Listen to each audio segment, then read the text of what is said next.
Hello beautiful humans, it's the Sassy Chats with me, Bethany, aka BXSassy2 on Instagram. And if you're new here, then honey, strap in. Are you ready for a ride? Because this is not the space for small talk.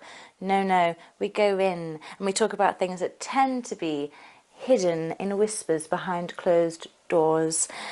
Today's episode is about the power of orgies. It is one of those conversations that might make you feel uncomfortable. It might make you think, and it definitely will help you feel less alone. So are you ready? Grab a cup of tea, relax, and sit back, because this is the power of orgies, when togetherness comes alive. It invigorates me to see people slip neatly into roles of dominance and submission. I've witnessed myself and others find a comfortable spot to give and receive pleasure in dynamic and somatic ways. For me, there is an essential part of my psychology that becomes activated when bending over and letting someone explore my body. The way one word can have me on my knees waiting for another order to fulfill. Similarly, if someone surrenders at my feet and asks me to tease them, I feel immense joy taking on the responsibility of listening to their body and bringing them deep, full-bodied pleasure. All this is led through mental capacity to surrender into playing with the power of control. When looking at the psychology of surrendering, most papers and psychologists are quick to remind us that we're not giving up or letting go of responsibility or letting other people have their way with us or power over us. That instead, we're allowing ourselves to be filled with something other than our own worries and emotions. Yet in a kink dynamic, it's a wicked dance of the two. It's the heightened feeling of having power over someone else or being entirely responsible for them in that moment, and vice versa, to give up and let go, hand over control to another human, as well as a beautiful way to move out of our own way and create space for heightened peacefulness. And yes, peacefulness is the word. Let me talk you through last weekend when I attended my first ever private orgy with a plethora of genuine, open-hearted connections, packed together with cuddles and aftercare and consent. It was a very organised affair, and I feel immensely grateful for having the experience. The thing that made it possible? Open, genuine vulnerability. But getting there wasn't as simple as going from A to B.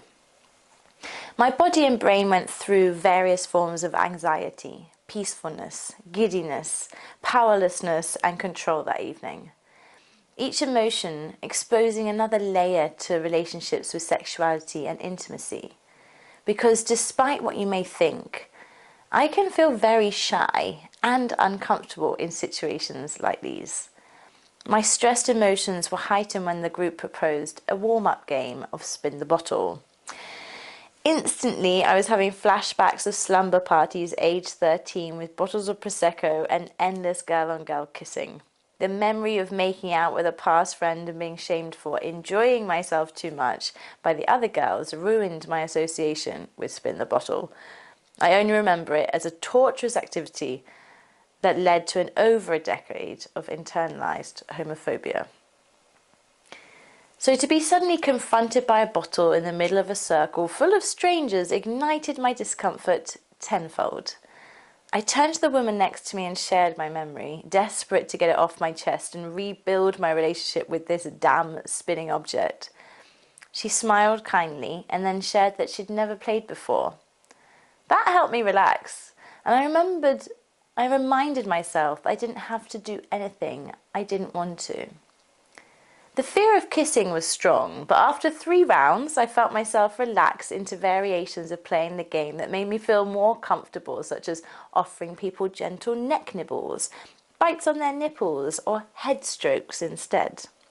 After a few hours of us being in each other's company, I finally felt my body relax, at which point I asked to be restrained with rope and tickled. 3 friendly faces offered their shibari skills and started tying rope around me. I let my eyes close and I felt pinwheels, feathers, fingers and rope be teased across my skin. I let myself be tickled and cuddled and squeezed and stroked for what felt like hours. These kinky experiences helped me access one of the most held and peaceful places in my mind. It's a very different headspace to a meditation. It's a physical surrendering to another person or to multiple people, and at the heart of it stands trust and care. I learnt many things that night, some of which I'm still processing. But today's sassy video is coming your way with the hope of thinking a little more curiously into what kink is all about, how sensation and surrendering can go a long way to feeling horny and wholesome.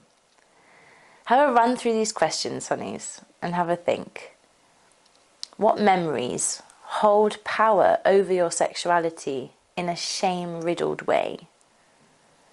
How can you give and receive pleasure on a more dynamic and magnetic level? When was the last time you asked for what you wanted in regards to intimate touch? And that is where I'm leaving it today, my beautiful sassy humans. If this resonated with you, if you felt seen, if you felt called out, if you felt less alone, then you need to check out my newsletter, because what you've just heard is just a snippet of the kinds of things that I share over on Substack. I share raw, unfiltered stories with visuals that bring these experiences to life. Think sexy, slightly naked, probably more naked, self-portraits, intimate moments, the full vulnerability that you can't get anywhere else. The link is in the description, and trust me, you want to see the complete picture. Yes, you do. If you are loving these conversations, then hit subscribe on YouTube, follow along on Spotify, and send this to a friend who you know could benefit from hearing it. Because the more we talk about this stuff, the less power shame has over us. If you are subscribed to my newsletter, then you'll be getting 2 bonus episodes of this series of sassy chats. We've got alcoholics and being ghosted coming your way. You can hit subscribe over on Substack. The links are all in the description. Until then, stay sassy, my lovelies. Stay sassy.